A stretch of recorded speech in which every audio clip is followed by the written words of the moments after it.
Hey everyone, welcome to GTM Secrets, anything and everything about go-to-market, sales, marketing, product marketing, you name it. Today I'm excited. I have Kevin Hopp on here. Kevin is a cold calling fiend. Before I get into it and we have some fun chats here, Kevin, can you give a little bit of background on yourself?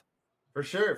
Well, first off, Stephen, thank you for having me. I really appreciate you, kind of reaching out. And I'm a big podcast guy. I have my own podcast for a long time called Hop on Calls. I should bring that back. One of these days I should. I was making live cold calls on the internet. I liked it. But so a little bit about me. As you mentioned, I'm a cold calling fiend. I'm an outbound sales geek. I do believe that there are hard things that every salesperson has to do. Cold outreach is probably the last thing on any salesperson's list of things to do at any given day. And I help people build confidence in teams and organizations, build structure and process around how to make this easy. So that's a bit on me. I mean, I've worked for over 75 different, mostly SaaS companies, cybersecurity companies, small businesses as well. So that's me. I love it. And again, appreciate you joining, man. So let's start with the very first question that everyone asked. Does cold calling freaking work anymore? I mean, you've got AI SDRs, you have, spray and pray. I mean, cold calling is getting a bad rep, plus it's time consuming. So what's your thought?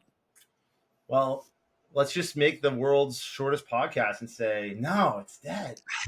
Let's go home. Steven. See you later. I love it. Calling still absolutely does work. If you need any evidence of that, go make 20 phone calls. I guarantee you're going to have at least one conversation, right? Yep. Now, the folks that generally hire me are running an organization. They've got what we might call, you and I don't have a lot of hair, but they have gray hair, okay? And they say things like, back in my day, I used to make 100 calls before breakfast or, whatever it is. And this old ground and pound method of all you need is a touch tone phone. 1, 2, 3, 4, 5, 6, 7, 8. Yep. Back in the day, you used to get one in every 3 or 4 dials would be a pickup. And it's the person you were trying to reach. Caller ID showed up. Smartphones showed up. I mean, these smartphones block people that aren't in your address book. They do all that stuff, right? So the game has changed. So that's the short answer to your question, Stephen, is cold calling absolutely does work. Does talking to people still work? Of course it works. But the game has changed. It is not the same. You need people, training, process, and technology. Technology is a big piece of it. I'm sure we'll get into that.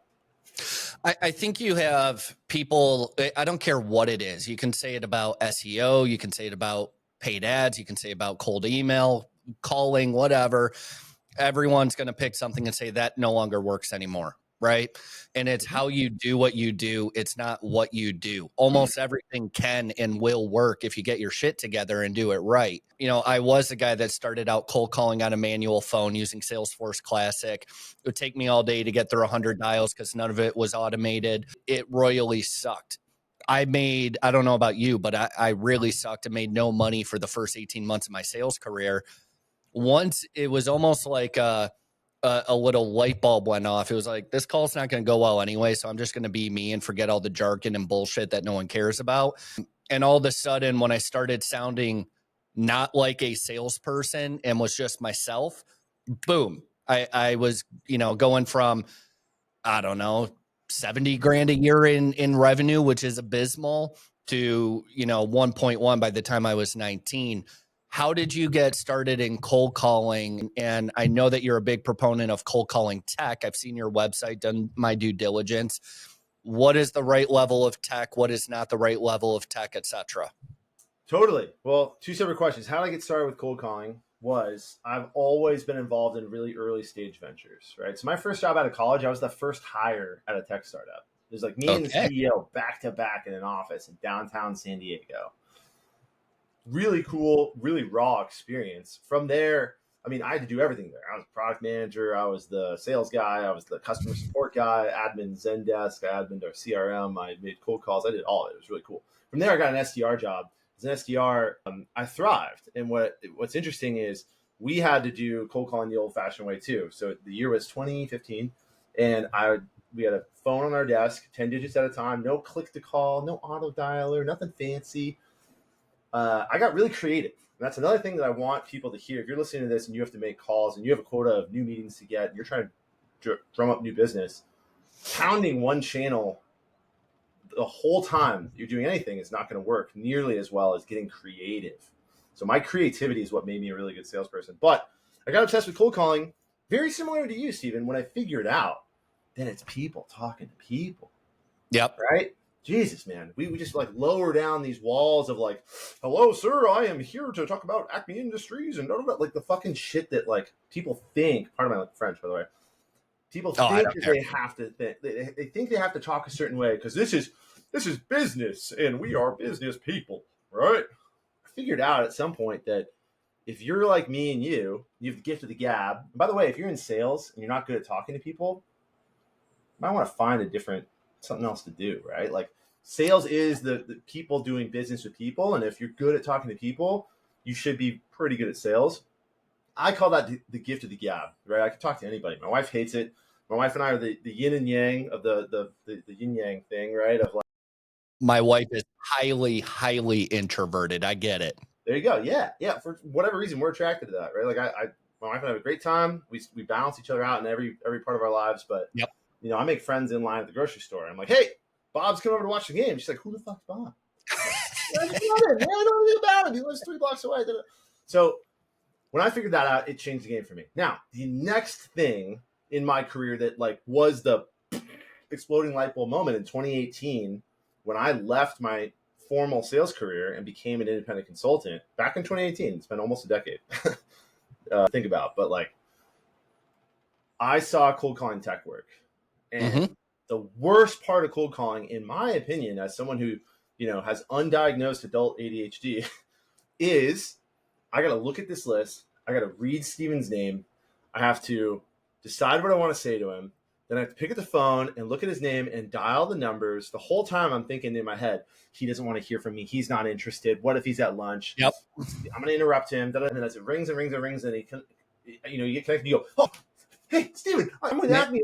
We sell the greatest thing in the world. And I'd love to show it to you. I'd love to show it to you. And then Stephen goes, dude, take me off your list. Have you ever, so when I first started, I was selling talent acquisition consulting to Fortune 500 execs when I was 16 due to a family company. I could barely freaking spell talent acquisition. And there were times where I got so nervous and I was so used to leaving voicemails. I would hang up if they answered. It was that bad. I would literally just set the phone down and thank God no one was around to see that. That is brutal. So the light bulb exploding moment really was when I found technology that takes all of that awkward shit that we have to do and it makes it super simple. So you have a list, you load it up, you hit go, and you wait for someone to be in your ear live. And then all of a sudden my heart rate went from 120 making cold calls back down to a nice little 75. Are you talking about parallel dialers? Yeah. Parallel or agent assisted dialers are kind of the truth. What do you think though? So and we can take this offline if you don't want to endorse a product here, but every single parallel dialer I have ever used has a delay and or a beep, and you can absolutely tell it's a parallel dialer. How do you feel about that?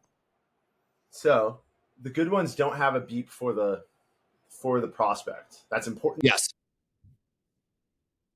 And it's horrible.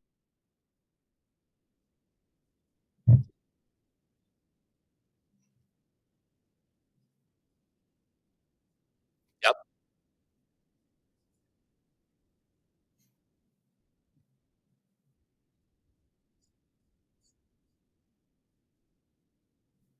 So we use tech that is very clean on the prospect side. Now, the beep is part of doing business, right? That little beep when someone gets a dead air and then they hang up is a sacrifice we make to go faster. Now, There's a really good way to use that beep. And this is a little trick for anyone out there that's using a parallel dialer or thinking about using a parallel dialer. And they say to themselves, well, I don't want the beep. That's going to, what if they hang up? What if? All right. So Stephen goes, hello. He waits 1 second, 2 seconds, 3 seconds. He hangs up. I get beeped into that call late. And I hear you go, yep. I hit redial. I call you right back. Now your face is going to look like this. You go, hello. Yep. Hang up. Now it rings again and you go, Who the hell is this? Now you're interested. Now there's like a little fire burning inside of you. So here's the script, and this is magic. I promise you, if you use this, it will work. The first thing you say is not, hello, this is Kevin back in the industry. You go, yes, hello, this is Steven. And I say, Steven, hey, I was trying to reach you. Man, my phone has been having issues today. Steven, have you ever had phone troubles? Yep. And then what do you say? Yeah, of course I've had phone troubles, but wait, what is this about? We're back into a nice little conversition. Immediately. Yep. Immediately. I like it. That's very good. Say that? You know who doesn't say that? Telemarketers. You know who doesn't say that? Robo-dialers. They don't take a second to humanize the interaction. Talk about something that is common between you and me. Every single person has had phone issues at one point or another. And then the curiosity will always come back. There's two questions. Every person wants to know, who are you? Why did you call me? Who are you? Why are you calling me? Everyone wants to know the same two things. And we can use that to our advantage in the conversation. I like it. That's an interesting way of looking at it, because I am that guy that doesn't like that pause. Therefore, no parallel dialer. I'm a big fan of power dialers, but honestly, I haven't thought about it like that. And I've been doing cold calling for over a decade as well. That's interesting. Now, here's where we may differ. I don't know your stance. So I'm in Entrepreneur Magazine bashing the hell out of scripts. So I can never use a script to ever in my life. Otherwise, I'm a hypocrite. I don't believe in them because my philosophy is you can't make a relationship off a script. Couple of bullet points to guide you, that's a little different, and I would call that a framework. Do you believe in scripts or not? I do. And now here's why. Let's get scientific with it, right? So keep in mind, I deal with teams of people. And these are teams of people that are generally new at cold calling, not seasoned experience, not a guy like you who's been there, done that, knows what's going on. I deal with teams of people. And I have found that just like pretty much any population in America, there's a standard distribution to it. Yeah, bell curve. A bell curve, the standard distribution. So this is where scripts work really, really well. And this is, the middle 70% of all sales reps in America. Scripts will work really, really well. Now, you're going to find dudes that come out of the womb, that come into their first sales job, their first time, and they're just going. And you can tell, I can tell within, 10 minutes of hearing a rep on the phone, all right, I don't need to worry about Bobby, Yep. He's got it. He's flowing. He doesn't have any of this. I don't know where to, hey, can I just send you an email? And he doesn't have any of that. He just wants to talk to this person. This is the extreme kind of weirdos, gift of the gab type folks that when you find them, that's incredible. Now, most people need a script, and I don't believe in scripting to the word. I believe in having the script in it. The metaphor, the euphemism that I use for this is a handrail, right? So if you're trying to get up to something, and if you're listening to the podcast, I'm drawing a handrail on It's an excellent drawing. So it goes a little something like this. Every conversation starts with an open door, which is someone saying, hello? Now, in the course of this conversation, it's going to go up and down. It's not going to be linear. No conversations are linear. They're not like, hi, I'm with Acme. I would like to sell you this. Oh, I'd love to buy it. How much does it cost? It doesn't freaking work like that. Conversations go up and down. They flow sideways, right? So the metaphor works because we're going upstairs. The script is a handrail. When you're not good at going upstairs, if you're, Kevin, me, when I was 13 and my feet grew to a size 14 and my arms were lanky and I tripped over everything. I tripped over absolutely everything for about 18 months. It's a miracle I survived, right? My head was huge. It looked like a bobblehead. It was a whole thing. I held on to every handrail I ever saw because I knew I was going to fall on my freaking face. So this middle 70%, most sales reps need something to hold on to get them in the right direction. Once again, it's not linear. Although they're holding on to the script, they have something to go back to. Conversation goes up and down, just like the steps. The whole goal is to get up to that top door, which is setting a meeting. So, ipso facto, I do believe scripts are important. There's a second reason why scripts are very important in organizations, right? Let's say we've got 12 reps, and it's going to work out like this, right? We got Johnny and Sammy over here that crush it. We got the middle 9 reps that, do whatever. And we got the bottom 2 reps, 8 reps. And then we got 2 reps that don't crush it. Those managers and executives come to me saying, I want everybody to crush it. I need more people hitting quota. I need more people setting meetings. How do we move this distribution? How do we skew it? Well, we have to control variables. This becomes a scientific thing. And this is something that, as a psychology major, I studied a little bit of science, but it was a BA in science. Okay. Like I don't have a hard science degree, but Sure. I do understand that the cool part about sales is that there's an artistic component to it that guys like you and me are actually really naturally good at. But the scientific component is what venture-backed companies, high-growth companies, companies that are really focused on optimizing in the margins to gain efficiency, leverage. We need to have a scientific component to this. So we need to know what everyone is kind of saying, because then we can start to eliminate variables. What are the variables? The list. Is the data quality really good? Is the technology getting them into conversations? Are we getting beeped in? Are we using a power dial? Are we talking? The rep themselves, do they have training and confidence to get on the phone? And then the message. What are they saying on the phone? We need to control these variables. When we control them, we can actually start to make adjustments one by one. I think the biggest thing that I have seen work, so scripts aside, segueing a little bit, but one of the biggest things that I have seen contribute to the success of a sales rep is the ability to have pattern disruption. If it sounds like another sales rep is going to say it, shut your mouth and come up with something different. Love it. Whether it's, hey, saw you were on the site. Hey, did you get my email the other day? Not, hey, how are you? How's it going? And all that crap. Or, jumping right into problem solution. Anything that the average sales rep is broke.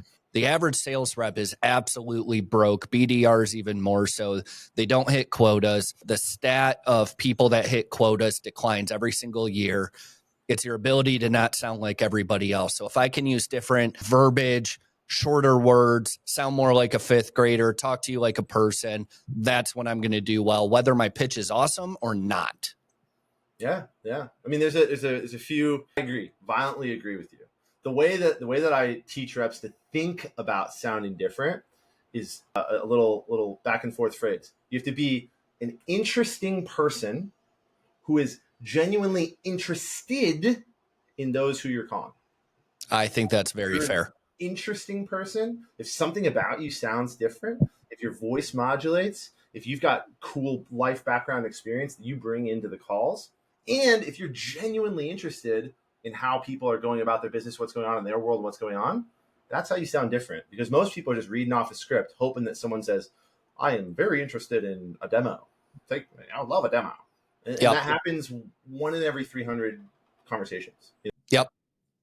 So here's an interesting, I could talk about this with you all day, but one of the things that I want to touch on, there's a lot of different tools out there now to help you talk to the right person, not just a person, right? You have intent data, demand-based, Sixth Sense. They've all been around forever. Zoom Info, even Apollo has integrated Bombora, et cetera. Now you have tools, and I'm biased because I run one, but you have tools that will tell you who was actually on the website, right? And de-anonymize this down to the exact person.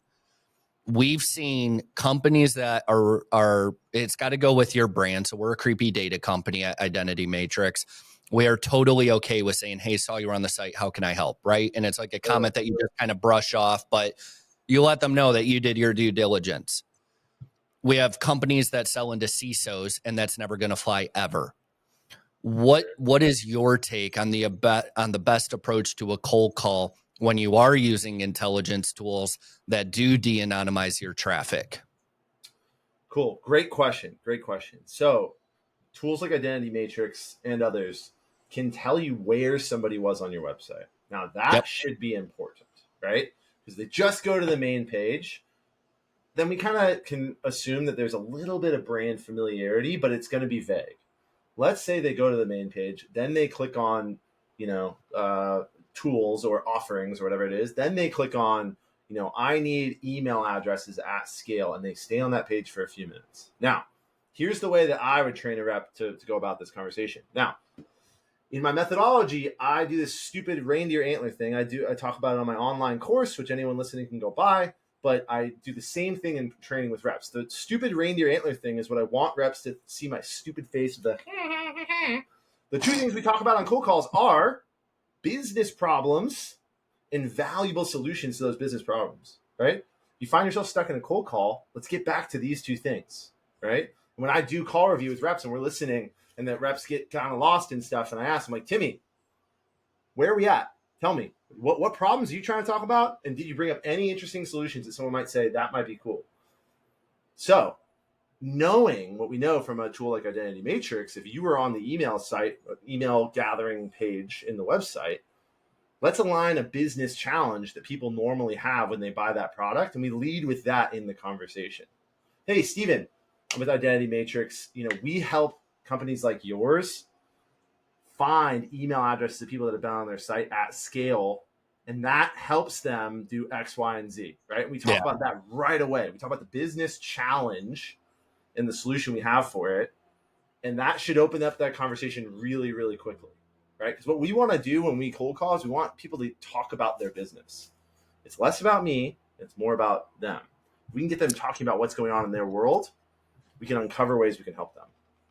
I think going on top of that, introverts can sell very well because they're willing to shut up and listen. I think people get the notion that if you're not extroverted, frankly, I'm not very extroverted, somewhere in the middle of the pack, I guess, for introversion and extroversion. But people that don't stop talking don't do well. People that can shut the hell up and just listen and ask the right questions is always going to do better. What's your thought? Yeah, I think I would say in cold calls, it is important that we control the narrative. It's a little different than other selling conversations, right? So if there's like a scheduled demo, a scheduled discovery call, I hate it when reps show up and they got a big thing that they want to get through and they got to get through all 12 slides and all this stuff. And it's like, dude, what did we learn? Why'd you interrupt the prospect when they're talking? That's a different bucket of worms as opposed to like cold interactions, which is mostly what I deal with. In sales development, I think it's very important that you ask the right questions to open the right doors in the conversation. You give space for them to answer. But the term that I use and I teach reps all the time is active listening. Active listening is the ability to take in what they're saying and change what you're about to say. It's not, I'm waiting for you to finish speaking so I can get back to my pitch. Absolutely not, right? You just like the up and down of the stairway here.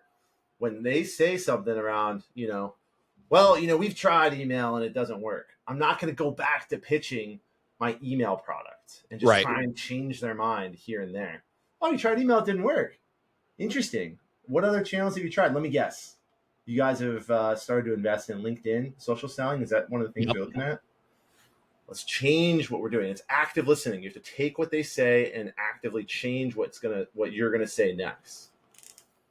I think so. I love your little antler deal. I think that's fantastic.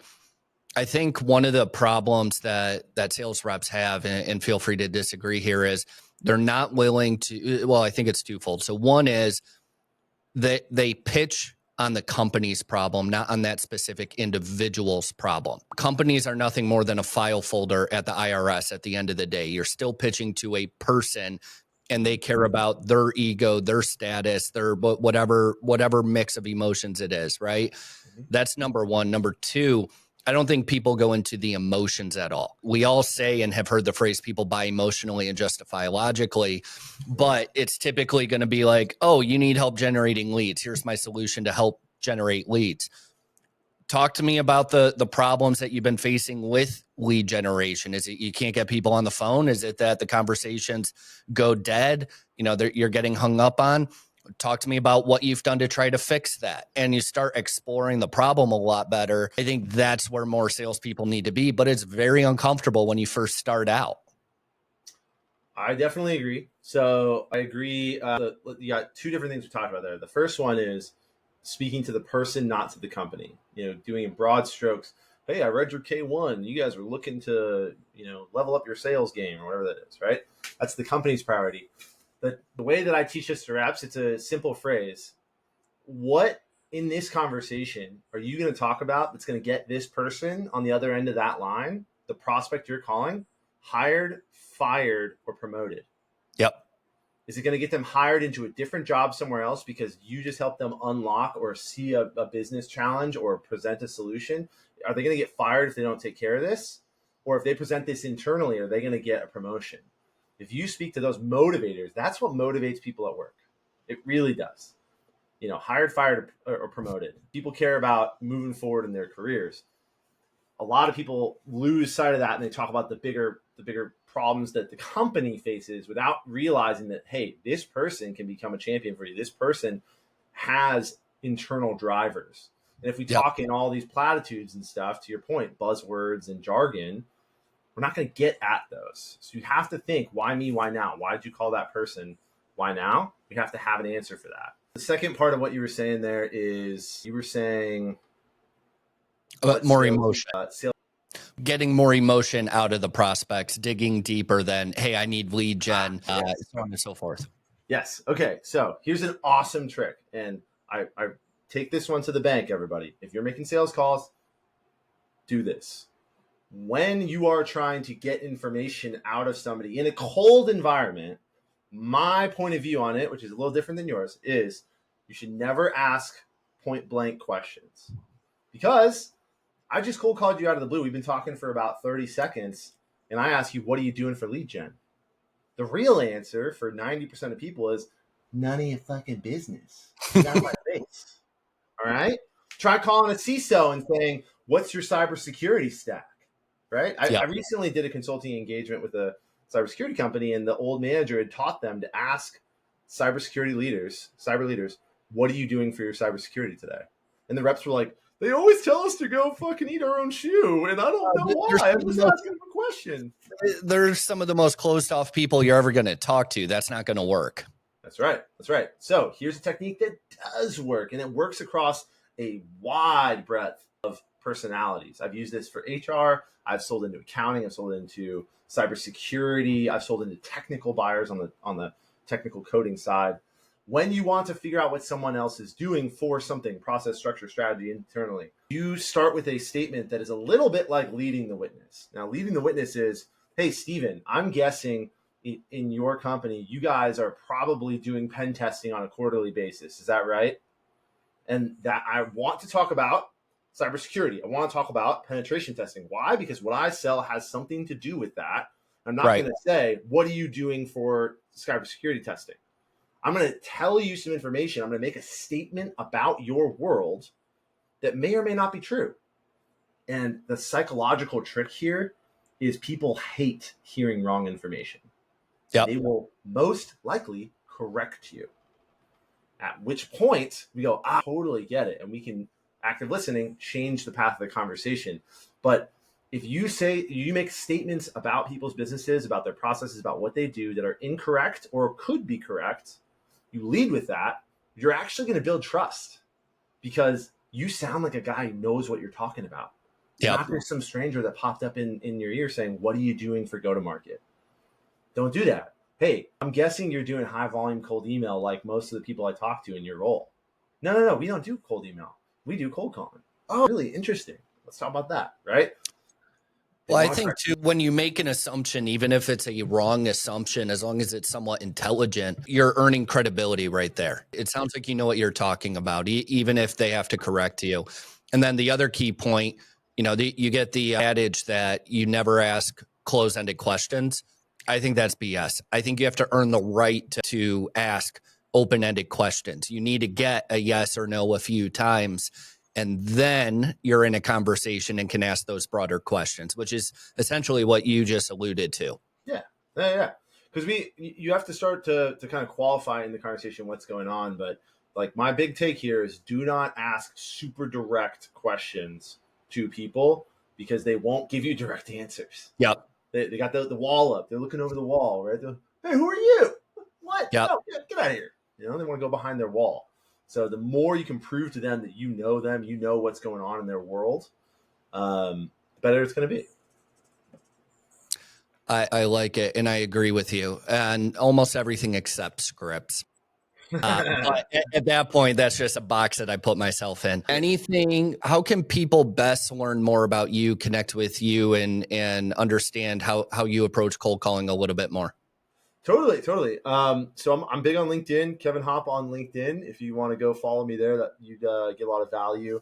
I started a business recently called Calling Culture. So if you go to callingculture.com, you'll find out what that's all about. I work with teams, I work with executives, I work with founders to help them figure out how to build calling culture at scale. Calling culture is just that confidence of picking up the phone. As everyone kind of heard here, I've got a million tricks, a million things that we can do to optimize the way you have cold conversations. And the benefits of that are incredible, right? So thanks for having me on, Stephen. I really enjoyed this. Yeah, Kevin, thanks so much for joining. Appreciate it. And we'll have to have you back, man. I can go on and on about this with you for hours. Let's do it. I'm happy to come back.